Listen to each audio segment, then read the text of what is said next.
Pemirsa, menjelang hari ulang tahun ke-27, Telkomsel gelar Telkomsel Fest 2022 di Kota Makassar pada Sabtu sore.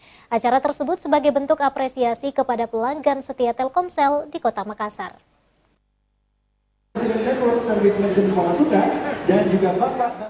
Menjelang ulang tahun ke-27, Telkomsel gelar Telkomsel Fest 2022 di beberapa kota di Indonesia, termasuk Kota Makassar.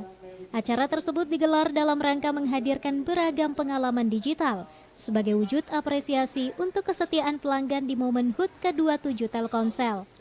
Memeriahkan momentum hari ulang tahun Telkomsel ke-27 tahun ini, Telkomsel Fest 2022 hadir di Makassar untuk mengajak masyarakat dan pelanggan merasakan berbagai pengalaman digital terdepan.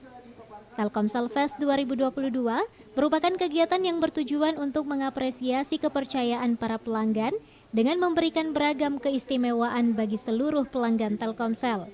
Saya kira ini satu yang sangat spesial ya, hanya Telkomsel yang eksklusif. Kenapa Telkomsel masuk join dengan Netflix ini ya? Memang kita melihat kebutuhan orang untuk menonton mobile itu sangat tinggi.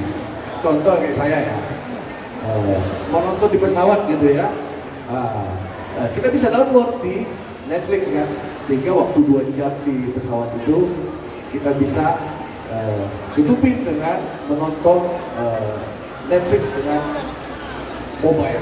Jadi melihat kebutuhan mobile saat ini, Telkomsel berpartner dengan Netflix untuk menghadirkan konten-konten terbaik yang ada saat ini, yaitu di Netflix. Khusus di Kota Makassar, Telkomsel Fest dilaksanakan selama 3 hari, mulai tanggal 17 hingga 19 Juni 2022 di Trans Studio Mall yang juga serentak dilakukan di 2 kota lainnya, yakni Palembang dan Surabaya, setelah diawali di Kota Bandung pada 10 sampai 12 Juni lalu. Fitri Herunisa, Celebes TV.